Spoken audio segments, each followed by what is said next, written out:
जय यीशु क्रिस्त में मेरे प्यारे भाई और बहनों, मेरी आवाज साथियों, मैं आप सभी को आज का इस दिन के लिए सभी को आमंत्रित करना चाहूँगा आज का सुसमाचार सुनने के लिए और इसका रिफ्लेक्शन सुनने के लिए।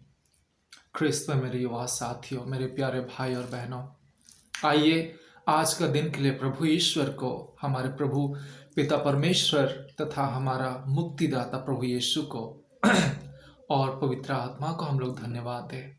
तीतवा ईश्वर को धन्यवाद देते हुए आज का दिन का शुरुआत करें। उन्हीं के कृपा और वरदानों की बदौलत हम लोग ये दिन देख पाए हैं। मैं हर दिन कहता हूँ, हर एक दिन एक नया चुनौती है, एक नया अपॉर्चुनिटी है हम लोगों के लिए, एक नया वरदान है प्रभु ईश्वर की और प्रभु यीशु की और नजदीक जाने के लिए। मेरी आवाज साथियों, मैं आप सभी को आज के दिन के लिए आमंत्रित करता हूं। आइए आज के सुसमाचार सुनते हैं और इसका रिफ्लेक्शन सुनते हैं और हम मनन चिंतन करेंगे कि हमारे जीवन में किस तरह हम दोस्ती बनाते हैं, साथी लोगों को चूज करते हैं, हमारे जीवन में फ्रेंड्स बनाते हैं, किस तरीके का फ्रेंड्स बनाते हैं। मैं रिफ्लेक्शन के माध्यम में आप लोगों को बताऊंगा। आइए सुनते हैं आज का सुसमाचार। आज का सुसमाचार संत मार्कुस के अध्याय 2 पद संख्या 1 से लेकर 12 तक लिया गया है। आइए सुनते हैं। जब कुछ दिनों बाद ईसा कफरनहूम लौटे तो यह खबर फैल गई कि वे घर पर हैं, और इतने लोग इकट्ठे हो गए कि द्वार के सामने जगह नहीं रही। ईसा उन्हें सुसमाचार सुना ही रहे थे कि कुछ लोग एक अर्धरोगी को 4 आदमियों से उठवाकर उनके पास ले आए। भीड़ के कारण वे उसे ईसा के सामने नहीं ला सके, इसलिए जहां ईसा थे उसके ऊपर की छत उन्होंने खोल दी और छेद से अर्धरोगी को चरपाई नीचे उतार दी।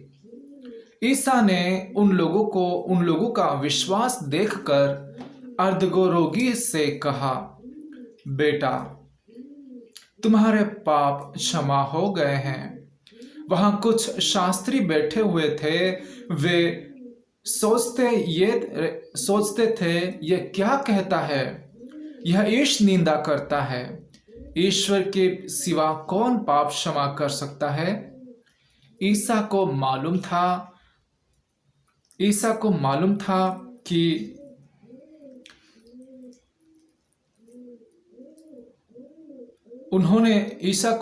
कि वे मन ही मन क्या सोच रहे थे।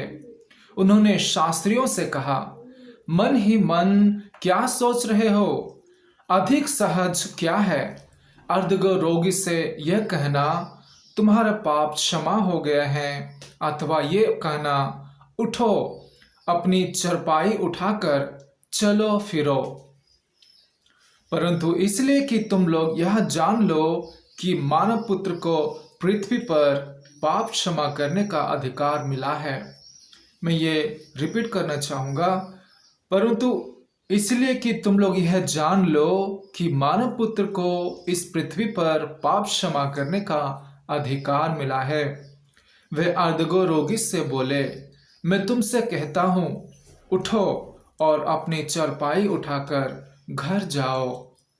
वह उठ खड़ा हुआ और चरपाई उठाकर तुरंत सबों को देखते देखते बाहर चला गया। सब के सब बड़े अचंभे में पड़ गए और उन्होंने यह कहते हुए ईश्वर की स्तुति की, हमने ऐसा चमत्कार कभी नहीं देखा। यह प्रभु का पवित्र सुसमाचार है। मानव पुत्र को पृथ्वी पर, इस धरा पर क्षमा प्रदान करने का अधिकार मिला है, पाप क्षमा करने का अधिकार मिला है, ऑथोरिटी मिला है। मेरी आवाज साथियों, मैं आप लोगों को पहले शुरुआत में इंट्रोडक्शन में आप सभी को मैं बताया कि आज हम रिफ्लेक्शन में यह सुनेंगे कि किस तरह हम लोग दोस्त दोस्ती बनाते हैं, फ्रेंड्स बनाते हैं हमारा जीवन में। हमारे जब हम यंग रहते हैं, युवा रहते हैं, किस तरह के फ्रेंड्स हम लोग बनाते हैं हमारे जीवन में। मैं फ्रेंड्स के बारे में क्यों बता रहा हूँ मेरी युवा साथियों? इसीलिए बता रहा हूं कि आज का जो अर्धरोगी है वो खुद से चल के जाने का सक्षम नहीं थे। उनके दोस्त, उनके रिश्तेदार, उनके फ्रेंड्स लोग ही उनको प्रभु ईश्वर के पास विश्वास करते हुए, जब सामने में रास्ता नहीं मिला तो वो अर्धरोगी को ठीक करने के लिए छत के ऊपर जाके छत का रूफ को निकाल के प्रभु यीशु के सामने पेश करते हैं, ताकि प्रभु यीशु ये अर्धरोगी को, उनके भाई को सेवा करके, उनको सुस्वास्थ्य करके, उनको फिर से शुद्ध कर सके, फिर से उनको चंगा कर सके। अर्धरोगी की जैसा हमारा हालत होता है। कभी कभी हम लोग बहुत तरीके की बीमारी से पीड़ित होते हैं, चाहे फिजिकली हम लोग बीमार से पीड़ित ना हो, लेकिन हम लोग मेंटली, इमोशनली हम लोग बीमार होते हैं। और ये हम लोगों को डिपेंड करता है कि हम लोग किस किस तरह का दोस्त लोगों को खोजे हैं, जो कि हम लोग जब परेशानी में होते हैं, दुख तकलीफ में होता है, मेंटली इम्बैलेंस होते हैं, इमोशनली डिसअपॉइंटेड होते हैं, इमोशनली इम्बैलेंस होते हैं, उस समय कौन दोस्त लोग ऐसे होते हैं कि हम लोगों को सांत्वना दे, हम लोगों को प्रभु के पास लेके चले, हम लोगों को अच्छे राहों पर लेके चले। मेरी युवा साथियों, हम लोग बहुत फ्रेंड्स बनाते हैं, बहुत दोस्ती बनाते हैं। हर तरीके के दोस्त लोगों को हम लोग उनके साथ उठते बैठते हैं, खाते पीते हैं, घूमते रहते हैं, मौज मस्ती करते हैं। हमारा कभी कभी ऐसा दशा होता है आज अर्धरोगी का हुआ है। आप खुद को प्रश्न पूछिए, जब आप कोई मुश्किल में पड़ते हो, कोई बीमारी आती है, कोई प्रॉब्लम आती है, कोई टेंशन, कोई मुसीबत आती है, उस समय क्या आप लोगों का जो दोस्त आप बनाए रहते हो, जो साथी रहते हैं, फ्रेंड्स रहते हैं, उन लोग आप लोगों को अच्छे राह पर लेने के लिए, प्रभु के सामने लेने के लिए, प्रभु के पास लेने के लिए क्या सामने आते हैं? सोच के देखिए। ये अर्धरोगी और उनके जो साथी लोग थे, उनका विश्वास प्रभु में दृढ़ था।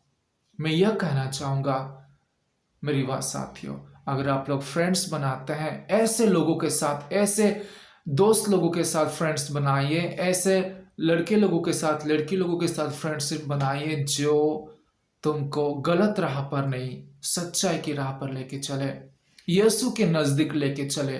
क्योंकि जब हम अच्छे दोस्त बनाएंगे, अच्छे राह पर चलेंगे, तो प्रभु यीशु के और नजदीक हम लोग पहुंचेंगे। लेकिन हम लोग युवा होने के नाते विशेष करके क्या करते हैं?